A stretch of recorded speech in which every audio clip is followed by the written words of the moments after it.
What's up, friends? Welcome back to another episode of the Pack a Day Podcast. I'm your host, Andy Herman. You can follow me on Twitter at Andy Herman NFL. You can follow the podcast at Pack a Day Podcast. Thanks so much for being here. Really appreciate it.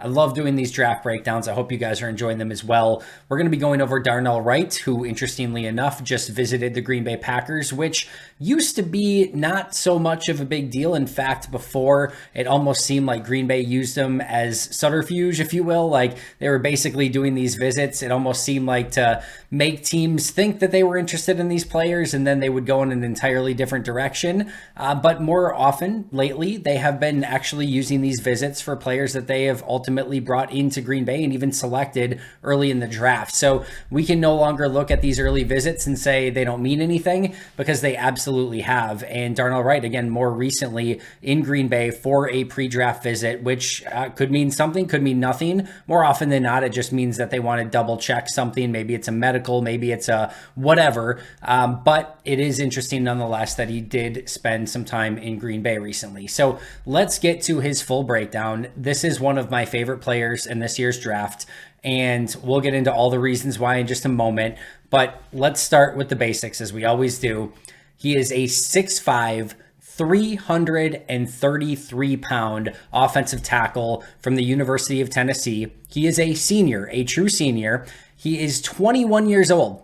A true senior, but 21 years old. More on that in a second. He will turn 22 in August. So still very, very young. A lot of room for growth, a lot of room for upside. And you would think that he would continue to develop both, functional strength as well as with his technique as he gets to the NFL level and starts working with an NFL offensive line coach, etc.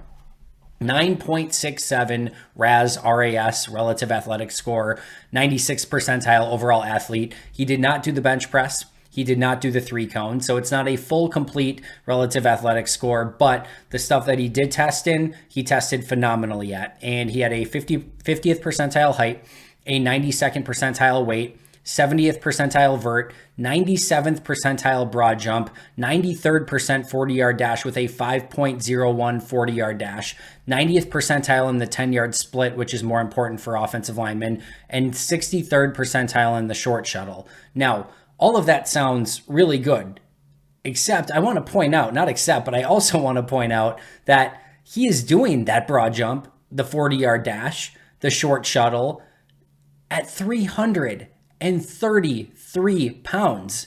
This is not your nimble 305, 310-pound offensive tackle who's just sprinting through these drills. This is a 333-pound man that is doing a 5.0140 that is testing in the 97th percentile in the broad jump for offensive tackles. He was an absolute beast at the combine, and it showed, and it certainly helped his draft stock as well. Now, as far as his statistics aren't really super fun for offensive linemen, but per PFF, in 2019, he played 360 total snaps, had 181 pass block snaps with 11 pressures and 5 penalties. So 11 pressures allowed, 5 penalties. In 2020, he had 569 total snaps.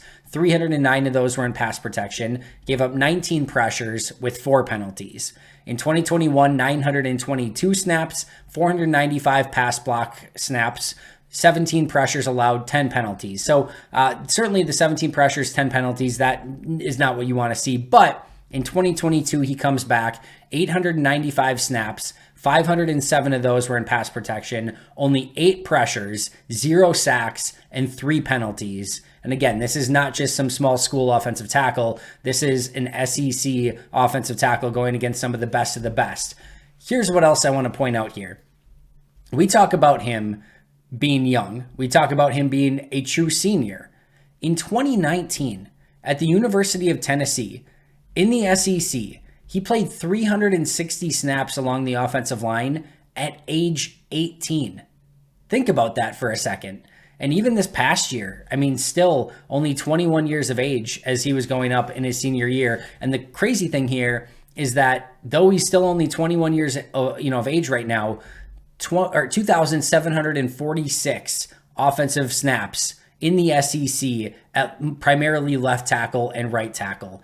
That is a lot of snaps, a lot of experience at a very young age, and for the most part, he handled it pretty darn well. Now, The other thing that I'll point out here is that he continued to get better year over year over year, as you would expect him to at that age. But in 2019, PFF gave him a grade of 39 overall. So rough. But again, he was 18 years old. 18 years old. In 2020, he had a 53.5 overall grade. In 2021, it was a 62.7. And in 2022, it was a 71.4. His best season. I mentioned only the 8 pressures, the 3 penalties, 0 sacks allowed. He had an 80.2 pass blocking grade, a 65.0 run blocking grade, both the best of his time at Tennessee. Again, was in his senior year this past year. And again, he continued to get better year over year over year. All right, let's jump into the full scouting report. My positives, my negatives, specifically on Darnell Wright. Let's start with the positives. 333 pounds with ideal size and really strong athleticism.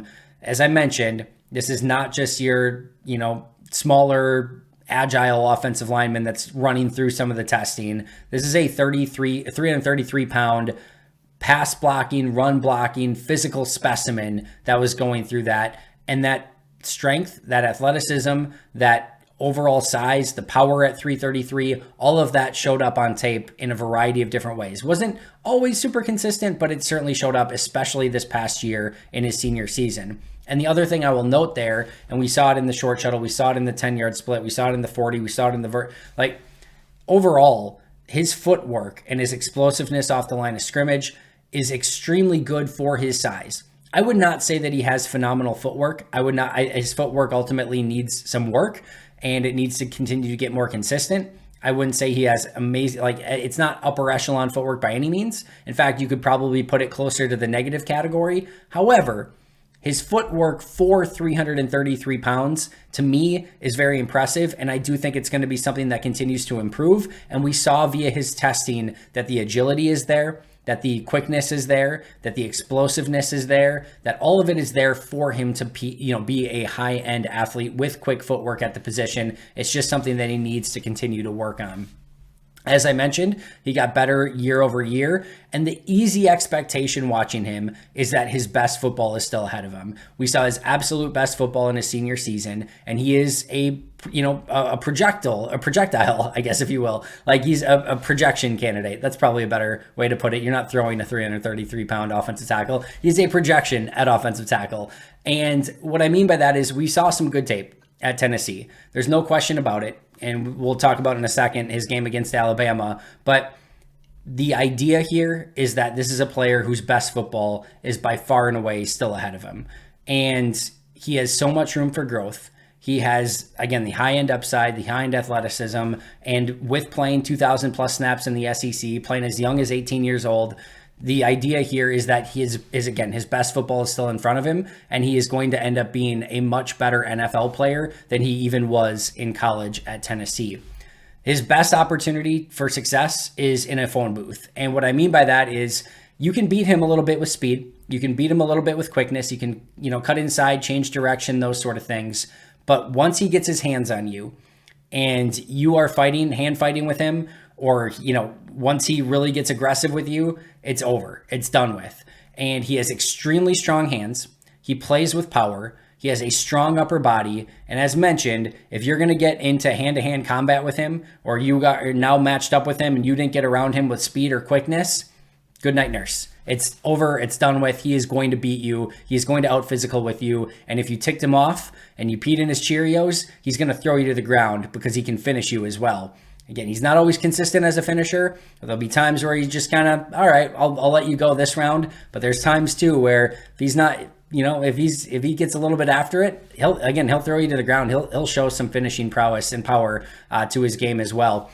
And when he does use his hands well, his hands are inconsistent, but when he gets them on you and when he uses a strong punch and when he just decides hey, it's game over. It's game over. And it didn't matter. Even the Will Andersons of the world didn't have a chance when it was in a phone booth playing hand-to-hand combat and getting physical with him. So this is somebody who has the ability to out-physical you at the point of attack. And these are the type of players, the type of offensive tackles that, in my opinion, have done very, very well in the NFL making that transition. I think sometimes some of those quicker offensive tackles do a little bit better in college, and then we see them come to the NFL and have a little bit tougher time transitioning because the power at the NFL level is so much better. There's so much more strength. There's so much more bull rush ability. You need a little bit of physicality. You need a little bit of power. And these offensive tackles that have that, I think, are succeeding at a higher level and give you an opportunity to hold up at the point of attack. Speaking of which, his anchor is really, really good at 333 pounds. You would expect it to. Again, imagine your Kingsley and Igbaris of the world. If you're going to try to go up and bull rush Darnell Wright at 333, it's just not going to happen. He's just going to maul you all day. And that's not going to be a opportunity for success. So if if he gets his hands on you, or if you try to bull rush him, he's just going to sit down, anchor, and it's game over. He's going to win. And it is a huge aspect of his game that if you try to go through him, you're not going to go through him. And that's what that little extra weight and power is going to do for you at the point of attack. I talked about his play against Alabama and Will Anderson. Nobody stopped Will Anderson all year, pretty much, except Darnell Wright. Anderson got him a couple times in the run game, but overall, Darnell Wright shut him down. And that did not happen against Will Anderson, or when Will Anderson was against anyone else, basically. And Darnell Wright had by far and away the best showing. And that's like the best you can ask for, is when you go against the best that college football has to offer, the best edge rusher, the best pass rusher, and you can hold up and you can show, hey, I got this. That's as impressive as it can get. And we can talk about all the projections and what they do well and what they don't do well. When you get a matchup like that, how do you perform? That's why the Senior Bowl is important, so you can see some of these guys play best against best and see who really fits the part. But sometimes when we're talking about some of these smaller schools or players who didn't have the opportunity to go against the Will Andersons of the world, you're projecting because you don't know once they get to the NFL. All right, now they're going to go against the best of the best. How are they going to hold up? With Darnell Wright, we saw it against Will Anderson. Best edge rusher, might be the first defensive player off the board. And he won that matchup all day, which was extremely impressive and should give, GMs a huge boost of confidence when taking him early in the draft. I think probably top 20 in round one at minimum, at latest. If he goes past 20, I would be very, very surprised. He has versatility. Can play left tackle or right tackle, played both of those spots over the past 2 seasons. There is some talk that he could potentially move inside to guard. To me, that would be like a last case scenario where he didn't work out at tackle and now let's just try something else. But I do think it's not completely out of the realm of possibility that he could move inside, probably play at right guard. But to me, he is a right tackle all day, every day. That's where I would focus him. But he does have some potential versatility, certainly at left tackle and maybe even at right guard, maybe even at left guard as well. So there is some versatility there, which we know Green Bay loves, and they love to be able to move players around, best 5 guys on the offensive line, etc. He very much passes the eye test. I'm going to go over this more in just a moment. If you've noticed any of these breakdowns so far, I have not mentioned any other scouting reports or like who has them ranked where. What I'll say here, and like I said, when he passes the eye test, it is so funny. Go search Darnell Wright on Twitter. Just do a search for Darnell Wright on Twitter. And like every draft analyst out there at some point in time is like, man, I really dove into Darnell Wright today and really liked his tape. Man, I watched Darnell Wright and I was so surprised with how good he was. And it was like over and over and over, like every single person who watched him. And it's just really funny because the more you dig into him, the more you're like, man, this kid is extremely talented and a really good football player. Mike Wall liked him. Daniel Jeremiah has him ahead of Paris Johnson and Broderick Jones in his most recent top 40. And Louis Riddick, of all people, like who is very tough on these players usually, along the offensive line. This is what Louis Riddick had to say. Offensive tackle Darnell Wright is going to be a Pro Bowl or All-Pro his rookie season. I'm going to continue on, but just think of that. Pro Bowl / All-Pro his rookie season. In consideration, in my mind, for best overall player in this draft when it is all said and done, should be a great, emphasize great, all capitals, should be a great pro. I'm going to read that one more time. Darnell Wright is going to be a Pro Bowl / All-Pro his rookie season. In consideration, in my mind, for best overall player in this draft, when it is all said and done, should be a great pro. That is from Louis Riddick. And like I said, go out and search him And you will see over and over. And I was the same way before I looked at any of them. I'm like, man, the more I watch this kid, the more I love him. He absolutely passes the eye test, and he passes the eye test for anyone that knows like about this. Mike Wall, like I said, loved him. And I haven't seen anyone that's like, I don't really like Darnell Wright. Like the more you watch him, the more you are absolutely going to like him. And the last positive I'll say here is that he checked all the boxes. And when we talk about that in regards to the draft process, it's meaning that everything that you possibly want to see, from athleticism to testing to how he played, it's like he checks all of it. And with Darnell Wright, you have a 4-year starter who played in the SEC at age 18. He played his best football this past season, got the matchup with the best defensive player in college football, beat him. And then, you go and you have insane testing at the combine. You're still only 21 years of age. And like, what more do you want? Like he has the size, he has the strength, he has the athleticism. He won on tape at his best season last year. Like all of it's right there. And we can nitpick, and we're going to in a moment, some of the techniques, some of the stuff he doesn't do well.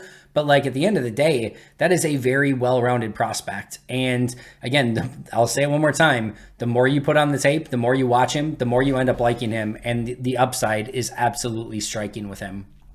All right, let's talk about some of the negatives, which we're always going to do. We're always going to nitpick some of these players and pick apart parts of their game because no prospect's perfect. And there are some legitimate negatives with Darnell Wright's game. The first is that he needs to keep his head up. And there are times where he's dipping his head and he's not focused 100% at all times on what's in front of him.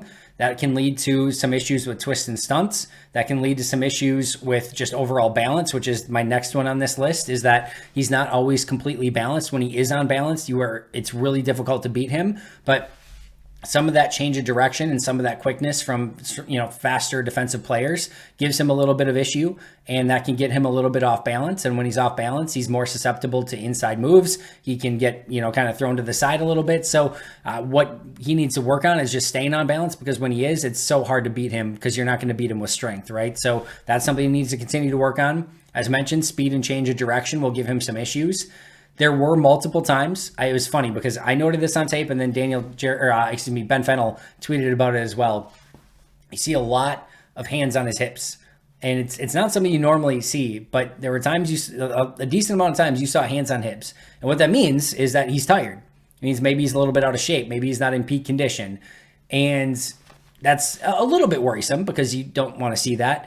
I think it's impressive that he played as well this past year. If he wasn't totally in shape and if he was a little bit tired, just how well he played, with that is impressive. But as he gets into an NFL, regime and program, like that stuff's not going to matter. He's in great shape as evidenced at the NFL Combine. I expect that to stay the same. He never had like weight issues in college or anything like that. So it's just something to sort of keep an eye on.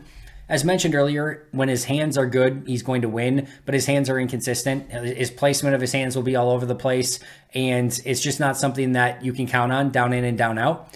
And if you really want him to be at his highest level, he's going to have to master that, because again, when he gets his hands on you, it's over, right? So if he can get better at that and he can get more consistent with it, it's going to make him a much better player. Right now, hands, like I said, are all over the place.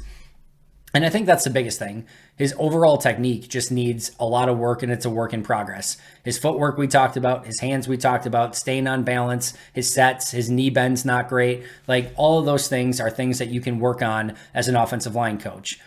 But once again, he's going against the top defensive player in college, shutting him down, and his technique's not even there yet. As he continues in the NFL and continues to master his technique, the hope is that he's going to be even a more well-rounded player, and then it's just look the heck out. Because if he's winning right now with athleticism, size, strength, and just raw natural ability, with some technique mixed in, of course, but if he's winning with that, then imagine what he becomes if he all of a sudden becomes a well-rounded offensive tackle with all of the technique stuff figured out. And there's always going to be flaws. It's never going to be perfect. But if he does figure some of that stuff out, again, it's just he becomes a phenomenal offensive tackle, probably multi-time Pro Bowl, or as Louis Riddick said, all-pro potential at right tackle. The other thing here is I would say he overall, if you take his full body of work at college, he was fine. Like, I don't think he was great in college. I think he was good at times. I think he was okay a lot of times. And this isn't the case totally with Darnell Wright. I've said this a little bit before, but I'll say it again, is that sometimes when you are looking at things from a GM/scouting point of view, you can get so enamored with the upside that you kind of lose track of, hey, yeah, he has all this stuff, but when it's all said and done, he was just fine/okay/sometimes good. And then you like also lose sight of other players who didn't hit a certain, threshold or didn't have the right, 3-cone or whatever, but were an insanely good football player. And that sometimes can get lost in translation as you're looking at things through a scouting point of view. With Darnell Wright, you can say, I see everything I need to see. He checks every single box. I see the athleticism. I see the upside. I see him win at a high level. I see these high-end plays where he's throwing people to the ground. I see his footwork. I see everything. But when I put, full games on or, 3-4 games on, and I grade it out, it was good. It wasn't special. It wasn't phenomenal. It wasn't insane. And that's where I said he's a little bit still of a projection, because even with all of those boxes checked in his last year at Tennessee, it was a really good season, but I wouldn't even necessarily say it was great. So, and then the question becomes, all right, like if it was just a really good season at Tennessee, what does it become when you're a Green Bay Packer and you're facing, top end talent through the NFC and through the NFL week in and week out? So there is some projection there, and there's no guarantee with any of these players that they're going to make that step to the next level, but there is a little bit more of a projection here with Darnell Wright. And then the last thing I'll say is that while he tested great athletically, I do think his overall athletic testing was better than what showed up on tape. And that's something you just have to sort of reconcile a little bit, is like, all right, he tested amazing. Why didn't that always translate on tape? And I think it all goes back to technique. And I think when he starts playing with technique, you're going to see him start playing a lot faster and matching the athletic testing that he put on display at the combine. When he's not thinking as much and when he's just playing naturally and has all that stuff down, I think his feet are naturally going to be quicker. He's going to be more unbalanced. I think he's going to, I think his hands are going to get in place a little bit more. I think everything's just going to look quicker, faster, and he's going to pick that up a little bit more, again, at the NFL level. But as of right now, I would say what he did at the combine doesn't totally match what he did at the University of Tennessee. You would see flashes of what he could do, but it wasn't always consistent. And that's where, again, I think all of that technique work comes into play. As far as how he would fit in Green Bay, from a scheme standpoint, he certainly fits. He has the versatility, which we know Green Bay loves. I think he is a long-term starting tackle, probably on the right side. And he's a really interesting option in year one for Green Bay. And I think more importantly is that for Green Bay, they need a little bit more oomph along the offensive line. They need somebody with a little bit more power, strength, somebody that can move a pile, somebody that can, double team someone into oblivion. Like, they just need a little bit more of that power and strength up front. It's okay to, want to be a little bit more, finesse at times. So it's okay to want to have the agility, the ability to pull, the ability to run a zone blocking scheme. All that's great. But at some point, when you get in the red zone, as we've seen, you got to have some guys that can just knock the crap out of the player across from you. And Darnell Wright, I think, would finally give them that player. And I think it could go a long way in building a more physical right side of the offensive line to maybe run behind that side in some of those goal-to-go 4th and 1 type situations. His ceiling, I think, is high-end ceiling. If you really hit everything, I think you could say is like a Jason Peters. His floor would be, I don't know, maybe like, I struggle with this floor. Like a Greg Robinson would probably be like a really low floor, where like Robinson was a super athletic offensive tackle who was taken in like the top 5 of the draft and just kind of like busted out of the league after a while. That would probably be a very low end floor, but I mean, you could argue that would be his low end floor. From a comp standpoint, I really like the Cordy Glenn comp, who I think is a very underrated offensive lineman, and gave you left tackle, right tackle, even some guard flexibility, and just was really good in his NFL career. And then I think another one that makes a little bit of sense, not exactly the same type of player, but Isaiah Wynn for the New England Patriots. I think that's the type of player that you are getting. Again, not apples to apples for how they play. It's not a comp in style or like who they are physically, but I think it's a comp in the type of like really good player that can play left tackle, right tackle, guard. He can do a variety of different things and is just going to play at a high end level in the NFL. And that to me is kind of where, he comes out. And whether it's a Cordy Glenn, a DJ Fluker, and Isaiah Wynn. I've seen a lot of those names. I think that's the type of player that you're getting. And those are really, really good offensive linemen for a long period of time. And I think there's upside even far and above that. And certainly Louis Riddick feels that way as well. All pro rookie year, I guess, per Louis Riddick. The other thing I will say here is that from a 2023 standpoint, there's some really interesting options that he would give Green Bay. At tackle, you've got Bakhtiari, you've got Zach Tom, you've got Yash Nyman. You've got now, if you would draft him, that's another player on the list, Darnell Wright. So you've got 4 different tackles. Zach Tom could kick inside. Darnell Wright could potentially kick inside.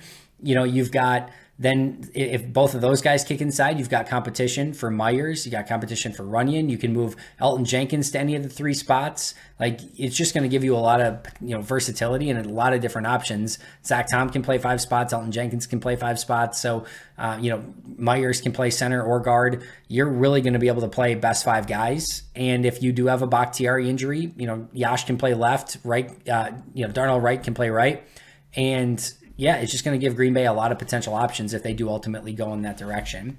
Is there value there at pick 15? 1,000%. I posted this on Twitter yesterday, and there were some people who are like, that's way too... No, he's going to go in that range. And he's a very, very, very good player with high-end upside at a premium position.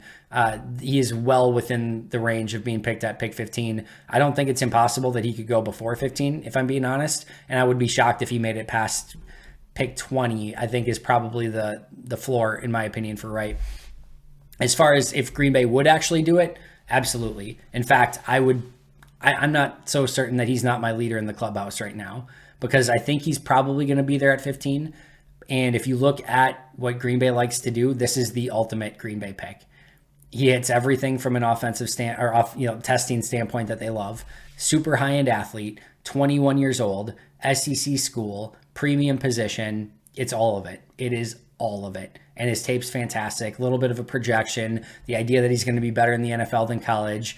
This is an extremely, extremely, extremely, Brian Gutekunst-esque process. And I think there is a very strong chance that Darnell Wright is the selection at pick 15 overall. Overall, there's a little bit of projection here. These are the offensive tackles that I think can really succeed at the NFL level. Extremely high-end upside, and I think he's a decade-long plus right tackle in the NFL, and there is a ton of value that goes along with that. One of my favorite players in this draft, which I guess probably means he's probably not going to be in Green Bay because that doesn't happen very often. The last one that I really, really loved pre-draft that they selected, I think was Vonnie Holliday, one of my top guys in the draft that I wanted at the time was Vonnie Holliday. So it doesn't happen very often, but we'll see. Maybe he will be in play. Maybe he won't. But I think this is a very Green Bay, esque pick at pick 15. That's going to do it for me today. Hope you enjoyed the Darnell Wright breakdown. I'll be right back here tomorrow breaking down a couple more prospects. So make sure to subscribe if you haven't already. But until next time, and as always, go Pack Go.